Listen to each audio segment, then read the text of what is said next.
سلام دوستانو، نن په آنلاین مشاوره بحث لرو. تر کومه ځایه پورې چې زه خبر یم په دې وروستیو وختو کې د آنلاین مشاورې اهمیت او د آنلاین مشاورې نه ګټه اخیستل او استفاده زیاته مشهوره سوې ده او ډېره سوې ده په دنیا کې. او د دې دوه علته دي. یو علت خو خپله د ټکنالوژۍ شتون ده چې ورځ تر بلې وده کوي، او دویم هم دا ده چې کله چې لاکډاون سي په یو ښار کې یو هیواد کې یا قرنطین سي او کرونا یا بله مسله راسي سیاسي امنیتي چې هلته خلک ډېر تګ راتګ نسي کولی، نو په هغو ټولنو کې معمولا د هغې ټولنې وګړي په آنلاین ډول چارو ته مخه کوي. او په دغو وروستیو کلو کې یعنې په 2020 او 2021 کال کې د آنلاین د هر څه په آنلاین ډول کولو بازار ډیر ګرم سه، او مشاوره هم یعنی د اروپایانو کار هم دې اړخ ته راغی، او په آنلاین ډول نن ډیر اروپایان په نړۍ کې جلسې اخلي، مشاورې اخلي، او کله کله د زیانونو په اړه هم کله کله ګټه اخیستل کېږي ترې، کله کله وایي چې نه ډېره مؤثره نه وه. په هر حال نن غواړم په دې مشاوره بحث وکړو چې دا څه ډول مشاوره ده او په څه ډول ترسره کېږي او څومره ګټوره او په څه توپیر له حضوري اروپایانو سره په څه توپیر کې واقع ده. بله دوستانو، پرله پسې به په هغو ټکیو بحث وکړو چې په آنلاین مشاوره کې ستا یا د آنلاین مشاورې ځانګړنه ده. اولنی مورد چې غواړم اشاره ورته وکړم دوستانو، هغه دا ده چې آنلاین مشاوره په هرو شرایطو کې په هر ډول او هر شکل شرایطو کې ترسره کېدی سي. یعنې که تاسو د خوب په خونه کې یئ، که تاسو په تشناب کې یئ، که تاسو په پټي کې یئ، که تاسو د ونې په سر هم ختلی یئ، که تاسو په اوبو کې په حوض کې لامبه یم، تاسو دا مشاوره اخیستی سئ. اما په هر حال باید آرام واوسئ.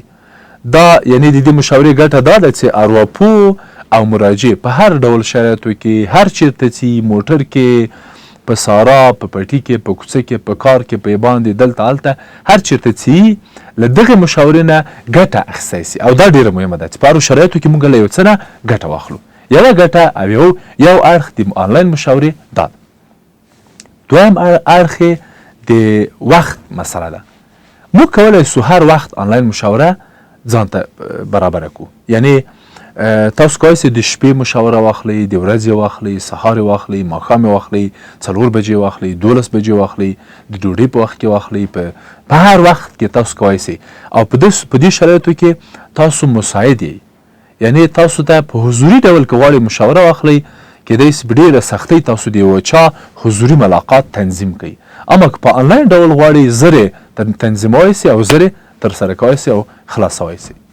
دریم مورد البته زموږ ستونزه ده. زه فکر کوم چې په نورو ښارونو کې هم په نړۍ کې دا مسله مهمه ده او جدي ده، په ځانګړي ډول هغو ښارونو کې چې ډېره ګڼه ګوڼه لري، هغه ښارونه لکه نیویارک، لکه بمبئی، لکه تهران، لکه کابل او لکه مسکو، لکه لندن او ډېر نور ښارونه چې بیروبار ده پکې، هلته ډېر زیات خلک پکې اوړي وراوړي. په دې ښارو کې ډېره سخته ده چې تاسو زر یو اروپو ته ورسئ او جلسه تنظیم کړئ، یعنې په 10 دقیقو کې ورسئ او جلسه ورسره تنظیم کړئ. په دغو ښارونو کې چې ما یې نومونه واخیستی، علل خصوص کابل چې زه پکې یم، که تاسو غواړئ چې جلسه واخلئ نو تاسو مجبور یئ چې یو ساعت له اروپو سره جلسه واخلئ او یو ساعت په لاره کې لاړ سئ او یو ساعت هم راسئ. البته دا یو ساعت لاړ سئ راسئ دا وخت ما په د خپل کور په اساس ویلی چې زه کله دفتر ته ځم نو زما د کور او د دفتر لاره نږدې یو ساعت ده. اما کیدای سي د نورو دوستانو کورونه لري او فرق وکړي. دا د ټرافیک مسله د آنلاین مشاورې په آنلاین مشاورې کې حل ده. یعنې موږ ضرورت دې ته نه لرو چې لاره بنده سي. په آنلاین ډول ټلیفون کوو، واتساپ کې په دې اپلیکیشن کې په هغه اپلیکیشن کې او جلسه اخلو. دریم مورد د محرمیت مسله ده. زه تقریبا په کال کې له 100 ډېر آنلاین مراجعین لرم او په دې کې زه تقریبا 95 په 100 کې نه پیژنم چیرته، حتی څېرې یې ما نه دي لیدلي. دوی وکولای سول او دوی وکولای سول چې په متفاوتو مواردو مسایلو حتی په ډېرو خاصو مسایلو لکه جنسي مسایلو هم ما سره خبرې اترې ولري، بحث ولري، خپلې ستونزې حل کړي او په خپله مخه لاړ سي. دا زموږ په کلتور کې اوس یو مسله ده چې خلکو ته ځان کم ښکارېږي که ورسي او یو چا ته ورته وایي چې زه له جنسي اړخه ستونزه لرم یا کمبود لرم یا زه نسم کولی چې خپل خاوند یا خپله میرمن سټسفای یا اورګازم ته یا رضایت ته ورسوم یا په عامه اصطلاح خلاص کم. اما په آنلاین مشاوره کې ته ډېر راحت کولی سي دا خبره له خپل روانشناس سره شریکه کړي. پنځم مورد دوستانو د ډېر وضاحت مسله ده او وخت مسله ده. کیدای سي دا یوه نیمګړتیا وي. په آنلاین مشاوره کې ته مجبور ډېر وضاحت ورکړې، ته مجبور ډېر وخت ورکړې. مثلا په حضوري مشاوره کې کیدای سي په نیم ساعت کې یو مشکل حل سي، اما په آنلاین کې کیدای سي 45 دقیقې تر 1 ساعت وخت وغواړي تر څو هغه مسله په آنلاین ډول توضیح او تشریح کړي. او یا مثلا هغه خوند چې په حضوري مشاوره کې سته کیدای سي په آنلاین مشاوره کې نه. شپږم مورد د ډېر راحتۍ مسله ده. په آنلاین مشاوره کې تاسو ډېر راحت یې، یعنې تاسو که کالي اغوستي که مو نه یې اغوستي. د خوب ما وړاندې هم دا اشاره وکړله، د خوب په خونه کې، په کار کې، په وړکتون کې مخ مو مینځلی ده نه مو ده مینځلی. اما په حضوري مشاوره کې تاسو مجبور یې چې کالي واغوندئ، جامې واغوندئ، ځان په اصطلاح پاک یا رایش وکړئ، حتی حمام وکړئ او بوټونه څپلۍ دا شیان مو ټول مو صدرې مو سمه کوئ او بیا لاړ سئ حضور پیدا کوي مشاوره کې. اما په دې مشاوره کې تاسو صرف یو چا سره غږیږئ، نور دا چې په څه حالت کې مخ مو مینځلی ده نه مو ده مینځلی، ویښته مو سره کم دي، څه ډول کالي مو اغوستي دي، سپېره کالي مو اغوستي دي، فیشني کالي مو اغوستي، دا ډېره مسله نه ده په آنلاین مشاوره کې. یعنې ډېر تاسو پکې راحت یې. اووم مورد هم د ډار او ویرې مسله ده. په حضوري مشاوره کې تاسو ته کیدای سي ډار پیدا سي، ویره پیدا سي، یو ډول حیا وکړي، یا مسله پیدا کړي، مشکل پیدا کړي، یا ډېرې خبرې ونه سوی کولی، ډېر د زړه خبرې ونه سوی کولی، ځان سم ابراز نه سوی کړی. اما په حضوري په آنلاین مشاوره کې دا مسله حل. اتم مورد د جلسو تعداد ده. ما په تیره جلسه کې دا خبره وکړه چې په حضوري مشاوره کې معمولا جلسې کمیږي، اما په آنلاین مشاوره کې حضوري جلسې ډیریږي، ځکه چې ډیر وضاحت ته ضرورت او دا بحث ډیریږي او پراخیږي. دا یو مورد ده، یو کیدای سي یو نیمګړتیا د آنلاین مشاورې. نهم مورد لاسرسی ده.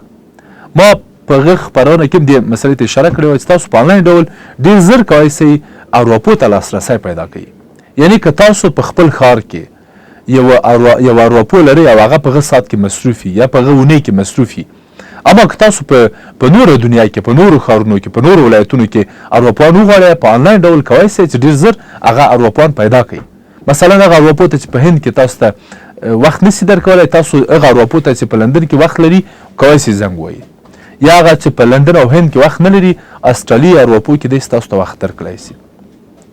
که د مزار اروپو ونسي کولی سي تاسو سره جلسه وساتي، د هرات یا د ننګرهار زر کولی سي چې تاسو ته وخت درکړي او مشکل مو حل کړي. یعنې د لاسرسي مسله دلته ډېره مهمه ده. لسم مورد د ډېر څه پکې سپمیږي، یعنې ټرافیکي ستونزه پکې حل کېږي، د تګ و راتګ کرایه مسله حل کېږي. دا ټول هغه مسایل دي چې په آنلاین مشاوره کې حل کېږي او سپمیږي. یو لسم مورد په خپله خوښه ده، یعنې تاسو په حضوري مشاوره کې مجبور یئ او الزام ده در باندې چې د خپل ښار اروپو ته ورسئ، که ښه اروپو ده که ښه نه ده. اما په آنلاین کې کولی سئ تاسو په 100 کې، په 0 کې، په 10 کې، په 20 کې انتخاب وکړئ، یعنې په خپله خوښه اروپو انتخاب کړئ. وروستی مورد د رشد مسله ده. آنلاین مشاوره ورځ تر بلې په وده کې ده. یعنې زه په دې حتی دا ووایم چې ډار لرمه له دې نه، یا ووایم چې دې ته زه بالاخره په دې اړه فکر کوم چې کیدای سي حضوري مشاوره بیخي له منځه لاړه سي او ټوله مشاوره کیدای سي یو وخت کې آنلاین سي. او همداسې نور موارد او مسایل ډېر شته چې د آنلاین مشاورې نظر حضوري مشاورې ته د آنلاین مشاورې یا د نورو مشاورو په پرتله د آنلاین مشاورې مزایا یا ګټې. دوستانو په نورو هغو مشاورو یا د مشاورې په نورو اړخونو او په نورو هغو پوښتنو چې کیدای سي تاسو ته پیدا سوي، تاسو ورسره مخامخ سوي، را روانه اونۍ بحث کوو او خبرې پرې کوو. اما که تاسو کومه پوښتنه لرله ضرور موږ سره په کامنټ کې شریکه کړئ، موږ به ضرور په هغه مسله او هغه پوښتنه هم یو وخت بحث او خبرې ولرو. مننه.